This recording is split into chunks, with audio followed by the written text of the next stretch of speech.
प्रभु में मेरे प्रिय भाई बहन, प्रभु यीशु के पवित्र और प्यारे नाम में आप सबको मेरा प्यार भरा वंदन। परमेश्वर पिता को धन्यवाद हो, उसने हमें पवित्र वचन और पवित्र आत्मा की दो अद्भुत भेंट दी है। पवित्र वचन हमें परमेश्वर की इच्छाओं और योजनाओं को जानने में हमारी सहायता करते हैं और पवित्र आत्मा हमें परमेश्वर की उन इच्छाओं को और योजनाओं पर चलने के लिए हमें सामर्थ्य देता है और हमारी अगुवाई करता है। परमेश्वर का वचन हमारी आत्मिक रोटी है जिसे हमें प्रतिदिन खाने की आवश्यकता है। सो आइए हम आज के वचनों की ओर चलते हैं। आज का वचन फिलिपियों की पत्री 3 अध्याय 7 से 11 पदों में से लिया गया है। मैं आपके लिए इन पदों को पढ़ता हूँ। वहाँ पर लिखा है, परंतु जो जो बातें मेरे लाभ की थी उन्हीं को मैंने मसीह के कारण हानि समझ लिया है, वरन मैं अपने प्रभु मसीह यीशु की पहचान की उत्तमता के कारण सब बातों को हानि समझता हूँ, जिसके कारण मैंने सब वस्तुओं की हानि उठाई और उन्हें कूड़ा समझता हूँ, जिससे मैं मसीह को प्राप्त करूँ और उसमें पाया जाऊँ, न कि अपनी उस धार्मिकता के साथ जो व्यवस्था है, वरन उस धार्मिकता के साथ जो मसीह पर विश्वास करने के कारण है और परमेश्वर की ओर से विश्वास करने पर मिलती है। और मैं उसको और उसके मृत्युंजय की सामर्थ्य को और उसके साथ दुखों में सहभागी होने के मर्म को जानूं और उसकी मृत्यु की समानता को प्राप्त करूं, ताकि मैं किसी भी रीति से मरे हुओं में से जी उठने के पद तक पहुंचूं। तो मेरे प्रियो, आज का मेरा विषय है हमारे जीवन का मकसद क्या है। What is the aim of our life. मेरे प्रियो, यहाँ पर हम पौलुस के बारे में देखें तो पौलुस का भूतकाल का जो जीवन है, यानी मसीह में आने से पहले का जीवन यदि हम देखते हैं तो वो कलीसिया को सताने वाला, विश्वासियों के घर घर घुसकर स्त्रियों और पुरुषों को घसीट घसीट कर बंदी गृह में डालने वाला व्यक्ति था। लेकिन जब उसका एनकाउंटर प्रभु यीशु मसीह के साथ में दमिश्क के रास्ते पर हुआ, प्रभु यीशु के साथ हुए उस एनकाउंटर के बाद में पौलुस का जीवन बदल गया। जीवन बदल जाने का अर्थ है स्वभाव में परिवर्तन आना, हमारे मकसद में परिवर्तन आना, हमारे विचारों में परिवर्तन आना, हमारे उद्देश्यों में परिवर्तन आना, हमारे हर एक कार्य में हम मसीह को केंद्र में रख करके हम कार्य करते हैं। आज कई लोग ऐसा बोलते हैं, प्रभु आए, मेरा जीवन बदल गया, लेकिन उनके जीवन में किसी भी प्रकार के बदलाव को हम देखते नहीं। वही पुराना स्वभाव, वही पुरानी बातें, वही पुरानी आदतें, कोई भी प्रकार का परिवर्तन, बदलाव उनके जीवन में नहीं देखने को मिलता। वो सिर्फ एक धर्म को फॉलो कर रहे हैं, मसीह को नहीं। लेकिन जो व्यक्ति मसीह को फॉलो करता है उसके जीवन का मकसद बदल जाता है। और यहाँ पर हम पौलुस को देखते हैं, वो कहता है कि जो बातें मेरे लाभ की थी उन बातों को मैं मसीह के कारण हानि समझ लिया।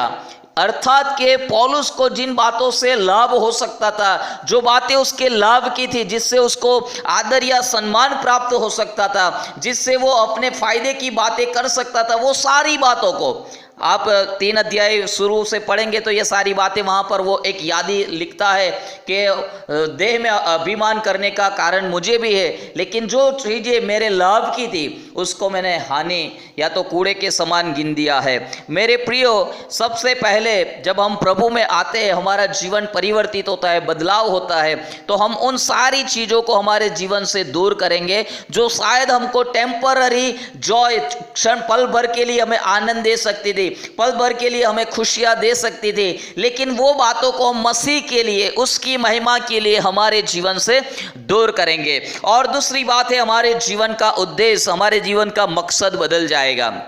और पौलुस का जीवन का यहाँ पर मकसद हम जान सकते हैं। यहाँ पर 5-6 बातें वो यहाँ पर लिखता है उसके जीवन के मकसद के विषय में। सबसे पहले 8वें पद में वो कहता है कि जिसके कारण मैंने सब वस्तुओं की हानि उठाई और उन्हें कूड़ा समझता हूँ, जिससे मैं मसीह को प्राप्त करूँ। ये उसके जीवन का उद्देश्य है। He wants to know the Lord. वो मसीह को प्राप्त करना चाहता है, मसीह को प्राप्त कर लेना चाहता है। वो ऑलरेडी उद्धार पाया है, प्रभु उसका इस्तेमाल कर रहा है, परमेश्वर उसको सेवकाई के लिए अभिषिक्त किया है और बहुत सारे लोगों को वो प्रभु में ला रहा है, बहुत सारी यात्राएं कर रहा है, कलीसियाओं की स्थापना कर रहा है, लेकिन अभी भी वो कहता है कि मैं मसीह को प्राप्त करूं।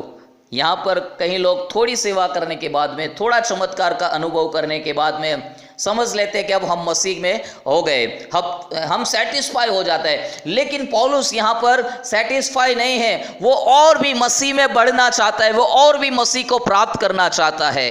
मेरे प्रियो, इसीलिए जब हम पढ़ते हैं तो वहाँ पर भी लिखा हुआ है कुरिन्थियों की पत्री और उसके पहली कुरिन्थियों की पत्री उसके 9 अध्याय 27 पद में 27 पद में वो लिखता है, परंतु मैं अपने देह को मारता कुटता और वश में लाता हूँ, ऐसा न हो कि औरों को प्रचार करके मैं आप ही किसी रीति से निकम्मा ठहरूं। वो अपनी देह को मारता कुटता है, संयम में ला रहा है, कंट्रोल कर रहा है, ऐसा न हो कि औरों को प्रचार करने के बाद वो खुद इस आशीषों से अलग हो जाए। इसलिए वहां पर वो मसीह को प्राप्त करने की बात कर रहा है। और हमारे जीवन का मकसद भी ये होना चाहिए कि हम मसीह को प्राप्त करना चाहते हैं। हम बहुत सारी चीजों को प्राप्त करने की अभिलाषा के साथ में ये संसार में जी रहे, मैं ये प्राप्त करना चाहता हूँ, वो प्राप्त करना चाहता हूँ, मुझे ये चाहिए, मुझे वो चाहिए, लेकिन मेरी और आपकी इच्छा, मेरे और आपके जीवन का मकसद मेरे प्रियो पौलुस के समान होने पाए। मैं मसीह को प्राप्त करना चाहता हूं और उस मसीह को पाने के लिए जो चीजें हमें लाभ दे सकती है, जो चीजें हमारे फायदे की हो सकती है, उसको हमारे जीवन से हमें अलग करना होगा।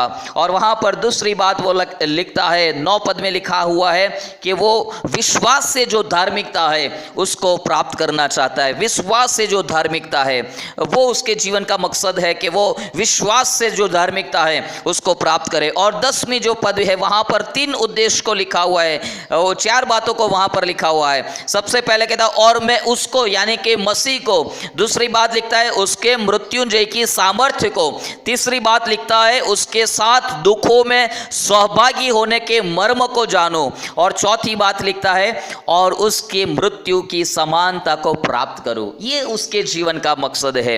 वो प्रभु को जानना चाहता है, उसके मृत्युंजय की सामर्थ्य को समझना चाहता है, उसके दुखों में सहभागी होने के मर्म को समझना चाहता है और उसकी मृत्यु की समानता को प्राप्त करना चाहता है। इसीलिए पौलुस कहता है कि मैं हर दिन मसीह की मृत्यु को मेरे देह में उठाए चलता हूं।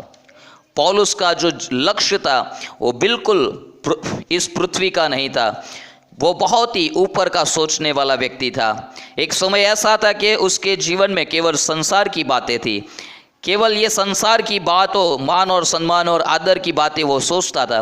लेकिन जब उसके जीवन में बदलाहट आया, जब उसके जीवन में प्रभु यीशु मसीह आए, जब उसके जीवन में प्रभु की सामर्थ्य आई, तब वो बदल गया, उसके जीवन के मकसद बदल गया। अब वो प्रभु को जानना चाहता है, उसके पुनरुत्थान की सामर्थ्य को कैसे मर गया हुआ व्यक्ति वापस जी उठता है और उस पर विश्वास करने वाले लोग भी हालेलुया मृतकों में से जिलाए जाएंगे। और पौलुस इस विषय में मृत्यु के में से जी उठने की बात को बहुत ही जोर देता है। इसलिए थेसलोनियंस के पत्रों में और कुरिन्थियों की पत्रियों में भी ये सारी बातों को लिखा हुआ है उसने। और यहाँ तक कहा कि हम केवल इस संसार की बातों के लिए यदि मसीह पर विश्वास करते हैं तो हम सबसे दयनीय लोग हैं, लेकिन हम इस संसार की बातों के लिए नहीं, लेकिन हम पुनरुत्थान की उस बातों के लिए परमेश्वर पर विश्वास करते हैं। हालेलुया।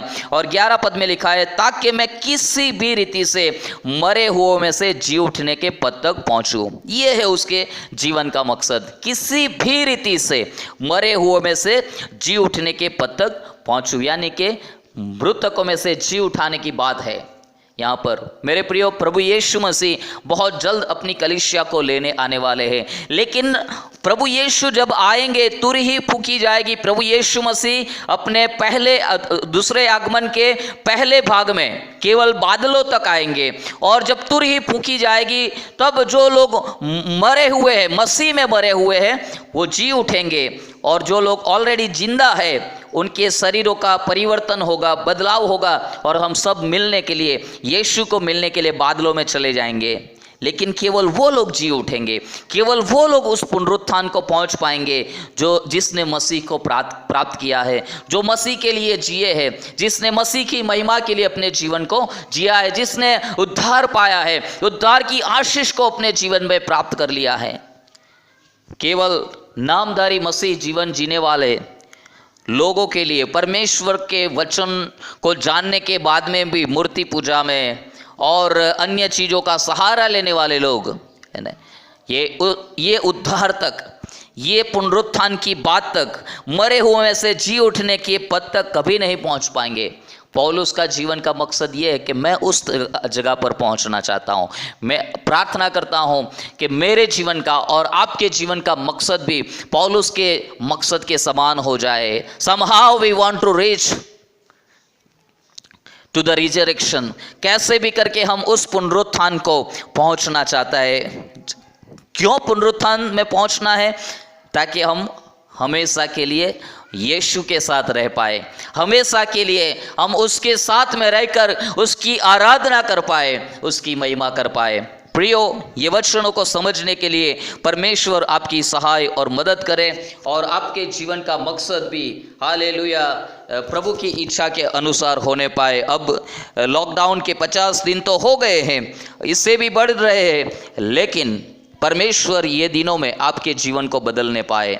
लॉकडाउन का पीरियड एक ऐसा समय आपके जीवन का बनने पाए जिसमें आप परमेश्वर को जान रहे हैं, जिसमें आप परमेश्वर के निकट आ रहे हैं, जिसमें आप मसीह को प्राप्त कर रहे हो, मसीह की सामर्थ्य में बढ़ रहे हो, उसके प्रेम में बढ़ रहे हो, उसके अनुग्रह में बढ़ रहे हो, उसको और अधिक जान रहे हो, उसको और अधिक समझ रहे हो और मसीह के करीब आ रहे हो और आपका विश्वास उस पर बढ़ता जा रहा है और भी आपको उसके दुखों को जानने का, समझने का और उसकी मृत्यु के समानता को प्राप्त करने के लिए और करीब आते रहे हो, अनुभव कर रहे हो। परमेश्वर ये बातों को समझने के लिए आप सबकी सहाय और मदद करें। आइए हम प्रार्थना करें। प्यारे पिता, हम आपका धन्यवाद करते हैं, आपकी स्तुति करते हैं। आज के इस छोटे वचनों के मनन के लिए मैं धन्यवाद करता हूं और प्रार्थना करता हूं हम सबको अनुग्रह करें प्रभु, ताकि जैसे पौलुस के जीवन का मकसद प्रभु यीशु आपको जानने के बाद में बदल गया और वो कहता है मैं मसीह को प्राप्त करना चाहता हूं, मैं जो धार्मिकता विश्वास से है उसे प्राप्त करना चाहता हूं, मैं मसीह को जानना चाहता हूं, उसके मृत्युंजय की सामर्थ्य को जानना चाहता हूं और उसके दुखों को सहभागी होने के मर्मों को जानना चाहता हूं, उसकी मृत्यु की समानता को प्राप्त करना चाहता हूं। कैसे भी करके उस पद को, मृतकों में से जी उठने के उस पद तक पहुंचना चाहता हूं। ये उसके जीवन की मकसद है। हालेलुया। मेरे प्रियो प्रभु, हम प्रार्थना करते हैं, मेरे प्रियो से प्रभु आप अनुग्रह दे। हालेलुया प्रभु, हम सबको अनुग्रह दे। हालेलुया। मेरे प्रियो जो प्रभु ये हालेलुया मैसेज को सुन रहे, उन सबको अनुग्रह दे, ताकि हम आपके दिखाए हुए वचन के ऊपर चल पाए। हमारे जीवन का मकसद केवल प्रभु यीशु होने पाए। धन्यवाद प्रभु जी, आपने ये वचनों को आशीषित किया है, हमारी प्रार्थनाओं को सुना है। सारी बातों के लिए आपका धन्यवाद करते हुए प्रभु यीशु मसीहा के नाम से प्रार्थना करते हैं। सुने और कबूल करे पिता। आमीन।